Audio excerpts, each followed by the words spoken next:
दोस्तों आप सभी का स्वागत है डीके जनरल स्टडीज़ में।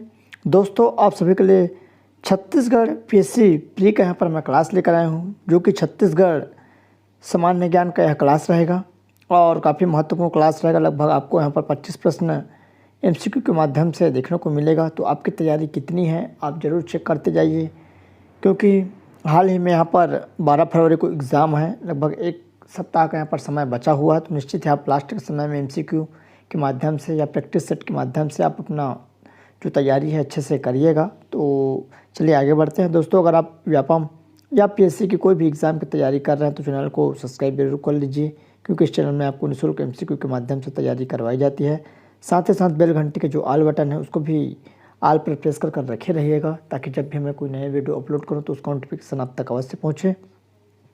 नीचे टेलीग्राम ग्रुप पर लिंक दिया हुआ है, उसको भी ज़रूर से ज्वाइन कर लीजिए, या टेलीग्राम में सीधे डीके जनरल स्टडी सर्च करेंगे तो आपको मिल जाएगा और वहां से आप ज्वाइन हो सकते हैं। तो चलिए आगे बढ़ते हैं। सबसे पहला यहाँ पर जो छत्तीसगढ़ का प्रश्न है, क्योंकि आपके एग्ज़ाम में इंडिया जीके और छत्तीसगढ़ से प्रश्न आएंगे 50-50 प्रश्न, तो यहाँ पर मैं प्रश्न लेकर आया हूँ।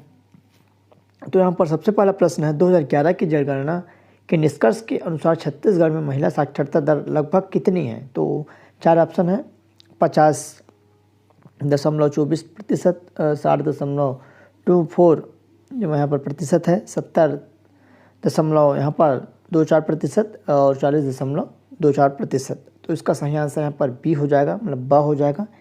जो 2011 की जनगणना के साथ जो महिला साक्षरता दर है 60.24% यहाँ पर बताया गया है। अगला है सुबह गीत। छत्तीसगढ़ के लोकगीत को मुख्य रूप से कौन से त्यौहार के दौरान यहाँ पर गाया जाता है। तो दिवाली है, होली, दशहरा है, क्रिसमस है। तो इसका सही आंसर यहाँ पर जो सुबह गीत होती है दिवाली के समय अक्सर स्टार्ट होता है, दिवाली से जस्ट पहले और दिवाली के बाद तक यहाँ पर चलती है। अगला प्रश्न है छत्तीसगढ़ में कितने ज़िले हैं वर्तमान में। अब मानकर चलिए तो 27, 30, 33 से 36। तो छत्तीसगढ़ में वर्तमान में स ऑप्शन हो जाएगा 33, मतलब 33 ज़िले हो गए हैं।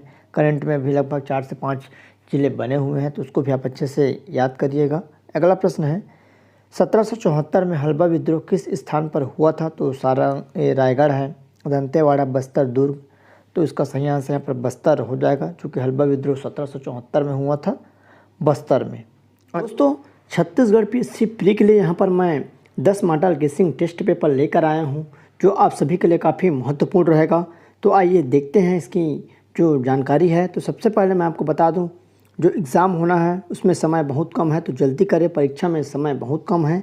और जो मैं यहाँ पर मॉडल गेसिंग पेपर लेकर आया हूँ उसमें हाई लेवल प्रश्नों का संकलन आपको देखने को मिलेगा। आपको एग्ज़ाम में आने लायक प्रश्न रहेगा, जो कि टोटल जो मैंने सेट यहाँ पर बनाया हूँ 10 मॉडल सेट जो प्रश्नों का रहेगा, जिसमें कुल 2000 प्रश्न आपको देखने को मिलेगा, जिसमें आपके प्रत्येक सेट में प्रश्नों की जो संख्या रहेगी 100 प्रश्न रहेंगे, जैसा आपका एग्ज़ाम में होगा।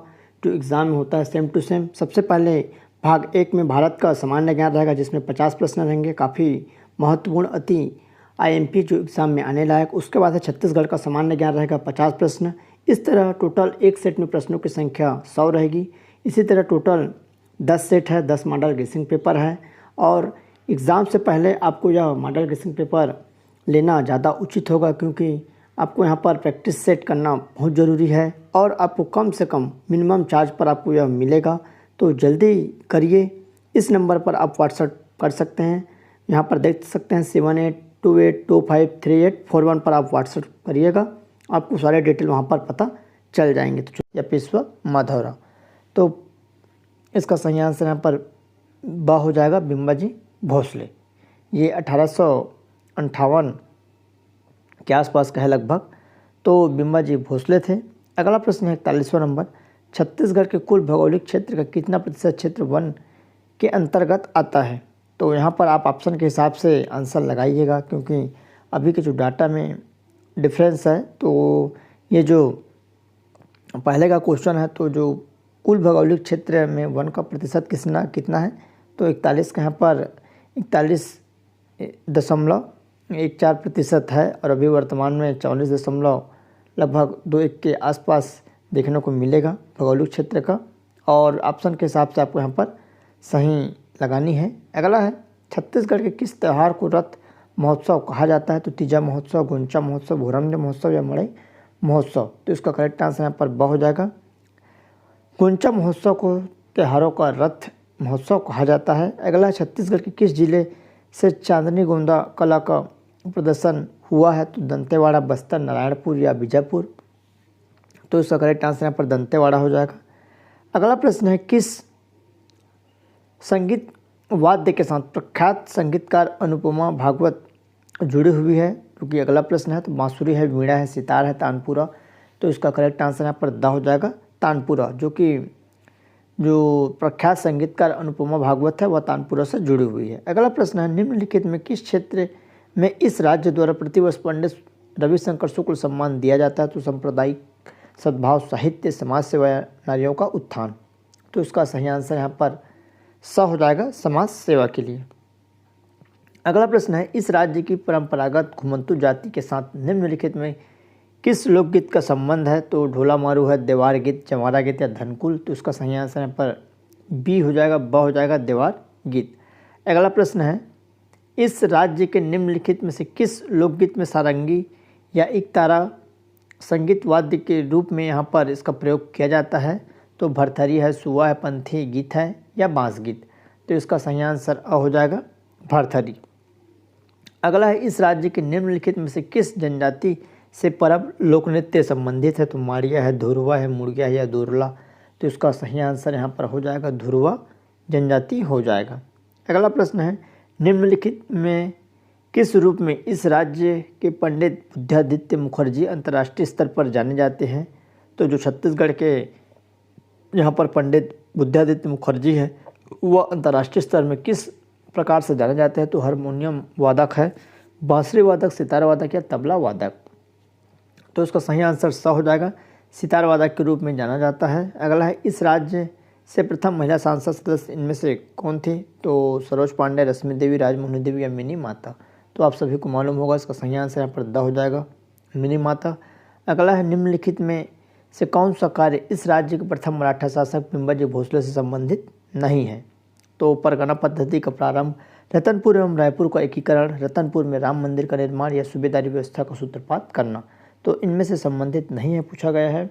तो इसका करेक्ट आंसर यहाँ पर द हो जाएगा, सूबेदारी व्यवस्था का सूत्रपात।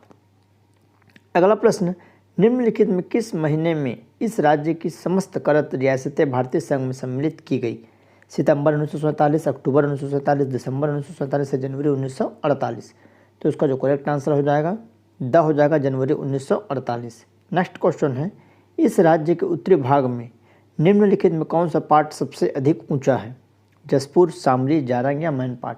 तो इसका सही आंसर यहाँ पर जसपुर पार्ट हो जाएगा। तो अ वाला ऑप्शन सही हो जाएगा, जसपुर पार्ट, जो कि सबसे ऊंचा है। अगला है, इस राज्य के निम्नलिखित में से कौन सा लोकसभा क्षेत्र अनुसूचित जनजाति के लिए आरक्षित नहीं है? बस्तर, कांकेर, सारंगढ़ या रायगढ़। तो इसका सही आंसर यहाँ पर सारंगढ़ हो जाएगा, जिसमें अनुसूचित जनजाति के लिए आरक्षित नहीं है, मतलब एसटी के लिए। अगला प्रश्न है, निम्नलिखित शासकों को उनके वंश से सुमेलित कीजिए और नीचे दिए गए कूट से सही विकल्प का चयन करना है। पहला प्रश्न, मात्र इंद्रबल, बहादुर या भीमसेन।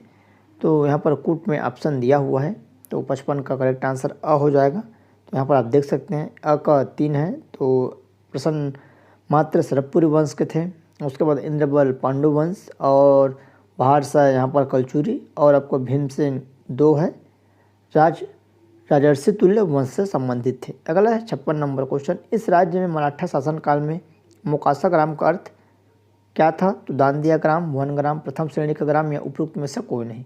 तो इसका सही आंसर यहाँ पर अ हो जाएगा, दान दिया ग्राम, जिसको मोकासा ग्राम कहा जाता था।